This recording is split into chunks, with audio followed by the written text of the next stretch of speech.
everyone, my name is Jennifer Stay.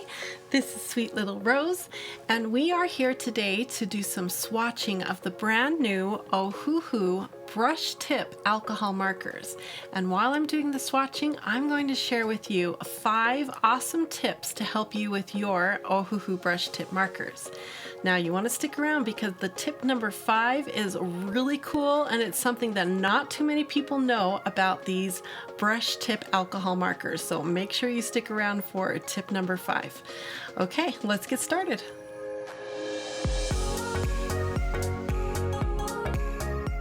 Okay, so I've already started the swatching process and I've got about halfway done here. So let me show you what I've been doing. This is my swatch book right here. This is a big swatch book that I had printed at the Coloring Bliss print shop. This is Swatch Bliss Volume 2, where you can swatch in sets. And I flipped to the section where I have the pages printed on marker paper, and it is the 48 swatch section. So this is perfect for my Ohuhu marker set because it came with 48 markers. And then at the bottom of the page, I've written down the title, Ohuhu Brush Dual Tip 48. And then under each swatch, I am writing the name, and it corresponds, it has the color on the end here. It says PP1. Oh, yeah, RP. It's supposed to be RP. Some of these, the names are already rubbing off a little bit. And then I write down the name color as well. And I'm using that beautiful new brush tip to lay down the color and just having so much fun enjoying this brush tip. So this brings me to tip number 1, and that's to swatch your markers.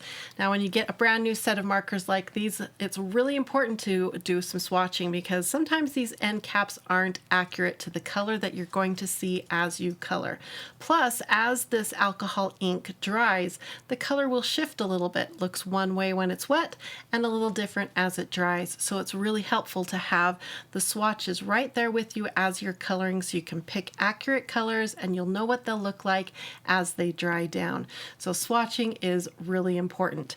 So let's get the next color laid down, and that is this one right here, PB1 Sky Blue. So let's see what this one looks like, and I'm going to use the brush tip again, and look at this. The caps stack, isn't that nice? And there's what the beautiful brush tip looks like on these new Ohuhu markers. So if you've already picked these up, I'd love to have you comment in the comments below. What do you think of your new Ohuhu brush tip markers? Are you enjoying them? Are they working good for you? Have you swatched your markers? Okay, the next one is PB2. Another great thing about these new markers is there is a gray band right here. Besides the fact that it's indicated here, this is the brush end, this is the chisel end.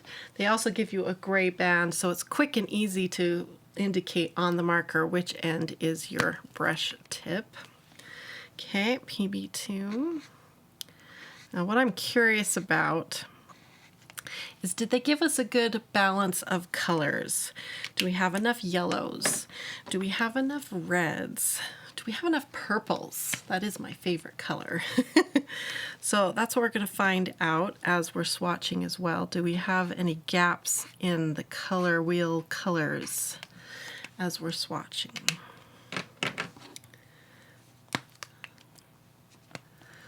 Give you another angle as I'm going along here so you can see how pretty they are. And that angle's a good angle too. You can see how flexible the tip is as I'm laying the ink down. This is cerulean blue. Cerulean blue is becoming one of my all-time favorite blues. Look how pretty that color is.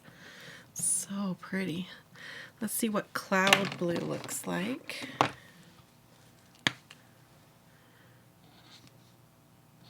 Ooh, pretty. It's got more of a gray undertone. Really pretty. Ooh, turquoise green light. Let's see. Oh, that is a pretty color. One of the questions I get asked most is, how do you blend with markers? So I'm going to do a little demonstration because that is tip number 2. What is my best suggestion for you for blending with your brand new Ohuhu markers? So I've got a piece of paper right here that I'm going to use, and I'm going to give you a quick demonstration of a really easy way to blend with your brand new Ohuhu markers. So let me show you. I'm going to just pick 3 of these blues since we're in the blue land right now. So I'm going to look and try to find a good dark, medium, and light. So let's go Royal Blue, PB6, that's this one, and we'll use Cerulean Blue, PB8, since that's one of my new favorite blues, and we'll use Pastel Blue as the light, that's PB7. Okay, so we've got a good light, medium, and dark. Those swatches helped a lot to make it really easy to pick those colors.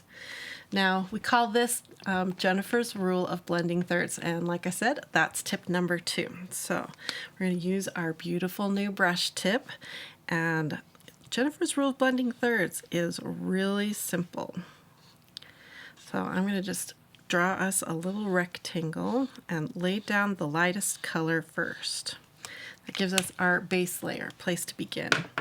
And then we're going to go to our mid-tone, which is the Cerulean Blue, and cover about 2/3 of the area. And this is where that beautiful brush tip really comes in handy. We can get that flick motion. It's a really great idea to practice your flicks with your brand new markers. Okay, now bring up your 3rd marker, which is your dark, and here comes some more flicks. About 1/3 of the way in now. Build in that nice dark tone, just like that. Now back to your mid-tone again, and we're going to go over both of those layers back here, and 2/3 of the way again, more flicks. And that helps bring together the dark layer and the mid-tone layer. Okay, and back again to your lightest marker, and we're going to start from this end and flick across, and that helps bring together the mid-tone layer back again with the lightest layer.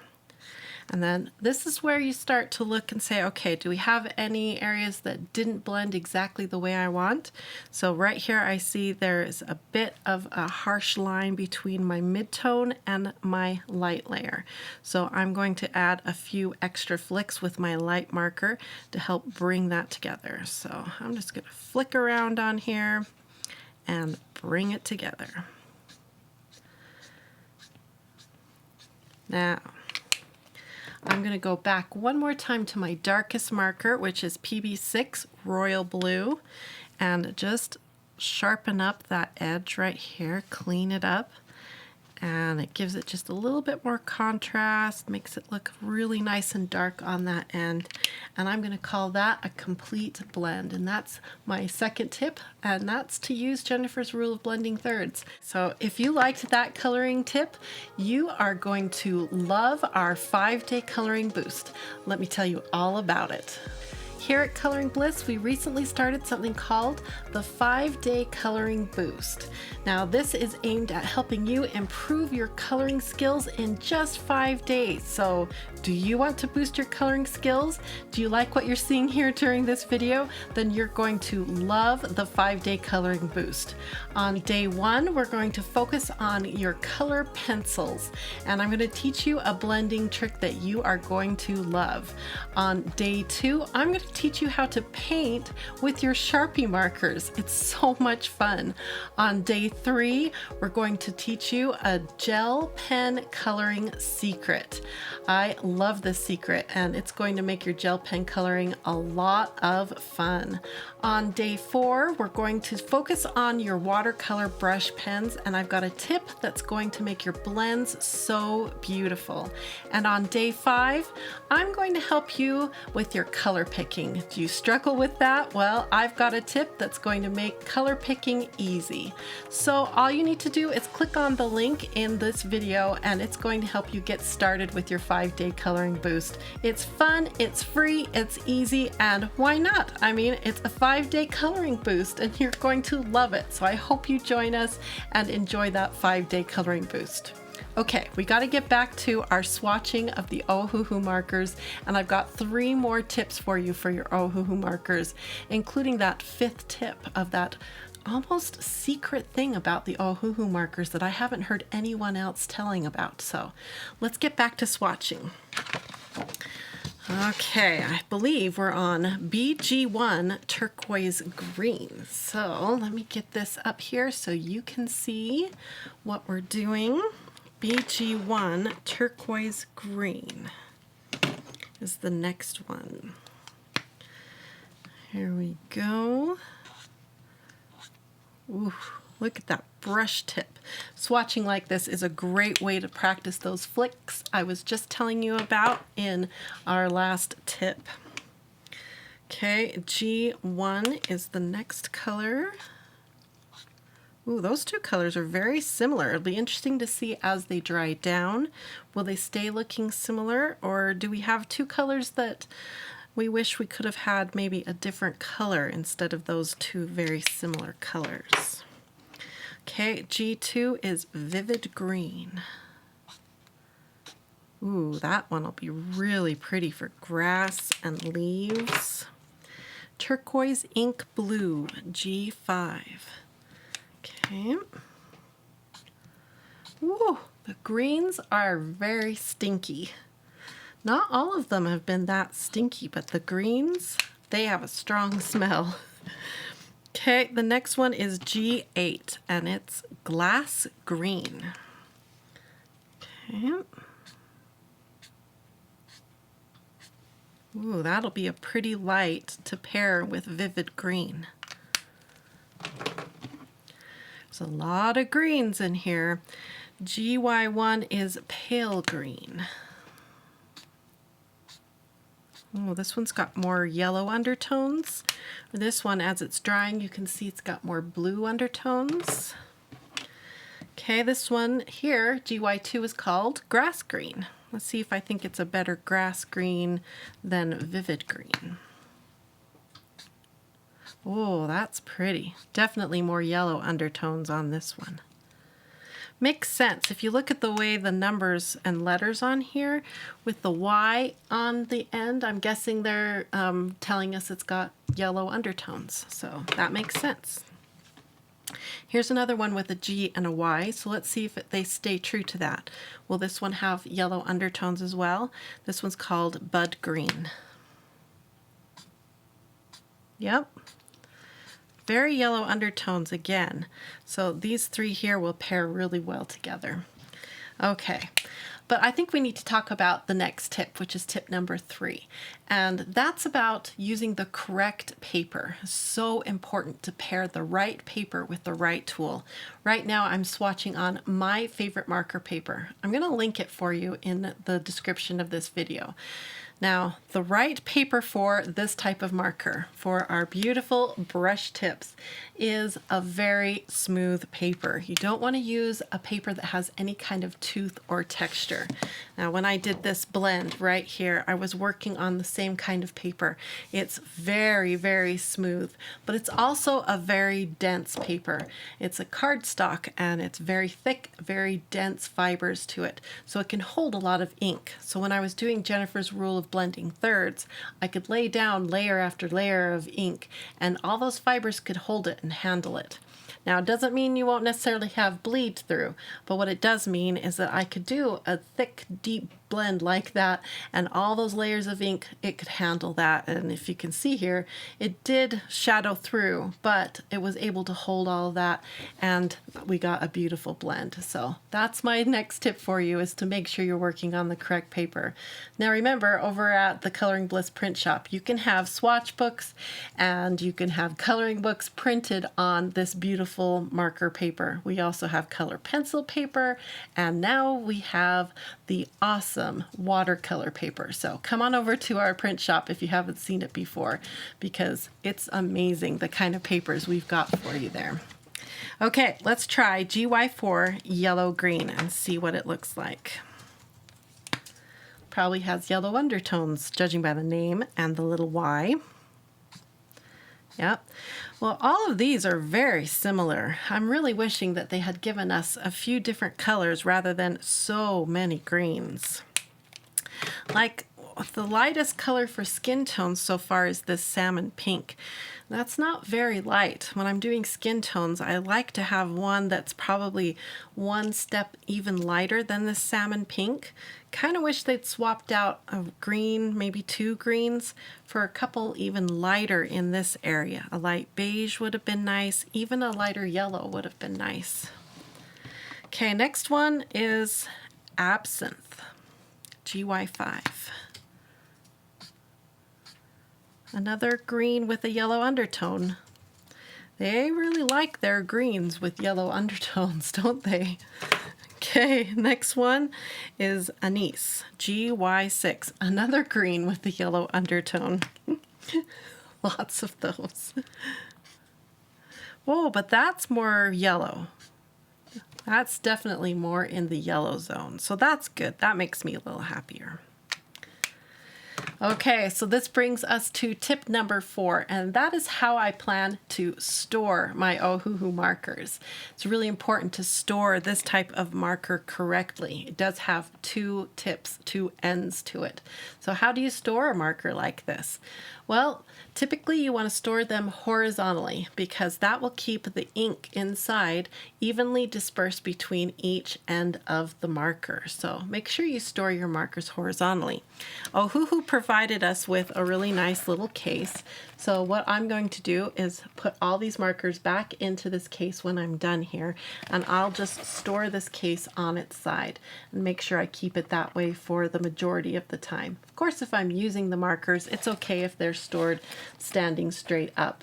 But if they're just going to be sitting on my shelf for a week, a month, a couple months at a time, then I'll make sure that they're on their side like this so that they are ready for me the minute I pick them up. All the ink will be evenly dispersed. So keep your markers horizontal. Okay, so now we're going to finish swatching these up, and then I'm going to give you the 5th and final and what I think is the coolest and most exciting tip of all of my 5 tips. Okay, we've got some grays to swatch. Now, a lot of people have asked me, why do they include grays? Why grays? Well, personally, I love gray. And I just swatched the wrong gray. What are we going to do? I just put a cool gray in the wrong place. Okay, let's put this where it belongs. This is CGII00, so it should have gone right here. We'll flick it right here instead.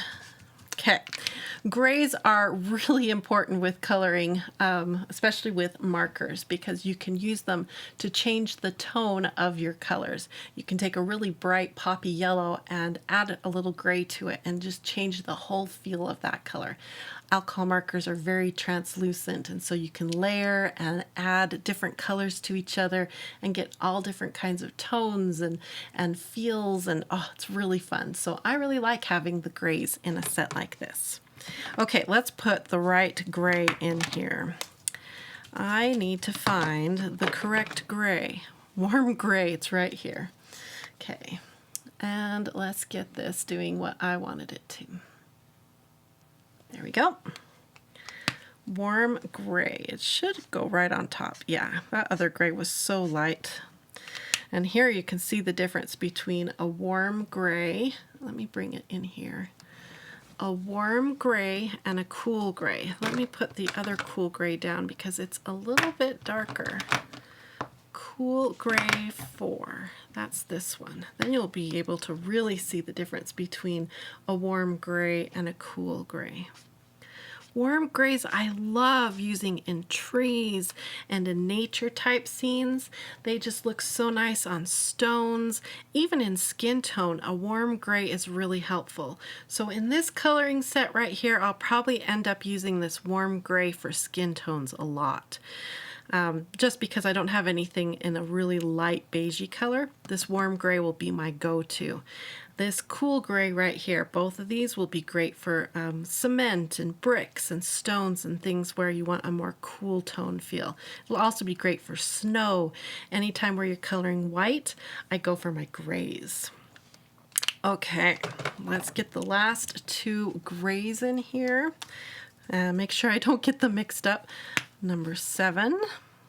So this is just a step up. So they've given us 3 shades of cool gray and just 1 shade of the warm gray. Kind of wish we had multiples of the warm gray. It might make me feel a little better about the set in general. And then we've got our black. Nice, bold black. Okay, there they are. Let me bring it down so you can see the full spectrum of all the colors that come in this set. How do we feel about it? I feel, like I said, like they went a little heavy on the greens. I wish we had a really, really pale pink, an even paler up here in the beige tones for when we're doing our skin tones. There's no really, really pale over here with the browns. We can try to use this pale warm gray. In general, there aren't a whole lot of really light colors, but they really nailed it with the dark purples and the dark pinks and the dark greens. They did really good in. So if you're looking for a set of colors that have a lot of really bright, fun, happy colors, this is really good, a really good place to start. So I'm really happy with that. And overall, the brush tip feels really good and springy. It doesn't feel exactly the same as like a Copic marker tip, but that's okay. This is a budget-friendly marker set. So what can we expect? I'll tell you what we can expect. I want the brush tip to last as long as the ink does inside that marker. And that's what I'm going to find out as I start using the marker. But now, let me share with you tip number 5. And it's kind of a surprise. It's what we found out during one of our live events. Let me show you what is inside this marker. This is really cool. Okay, let me change the view so you can see this with me. And we're going to look at this gray marker right here. This is tip number 5. And what you need to know is that this brush tip right here is a double-sided nib. Isn't that cool? So with more budget-friendly markers, the brush nibs tend to fall apart, sort of crush or fray quite quickly. Even if you use a really good smooth paper like this, over time these cheaper nibs tend to fray. But if you pull this little nib out, look at that. That is a double-ended nib. So what you want to do is if you start seeing that your nib is beginning to fray or to wear out a little bit, gently pull out that nib, whip it around like that, and insert it back in really gently. Don't shove it in too far. You can look at one of your other markers to kind of judge how far to push it in. And then you'll have a fresh, brand new tip to work with. And hopefully that will get us to what, like I was saying before, what I expect. I want this nib to last as long as there is ink inside this marker. That's my goal for these markers. Isn't that cool? I don't know if there are too many people who know about the double-ended nib, so now you know. So that's 5 tips to help you with your new Ohuhu brush tip alcohol markers. I hope you enjoyed those tips. If you did enjoy them and you want more coloring knowledge to help you with all of of your fun art that you're doing, then make sure you join us for the 5-day coloring boost, because we have so much awesome coloring knowledge to share with you over there. 5 days of fun tips and things that will help you with your coloring. And it's free and it's fun. So just click that link and join us. And I hope to see you over there with us at the 5-day coloring boost. Thanks for watching this video. If you enjoyed it, make sure you give it a thumbs up. And I hope you have a wonderful, colorful, blissful day. Bye-bye, everyone.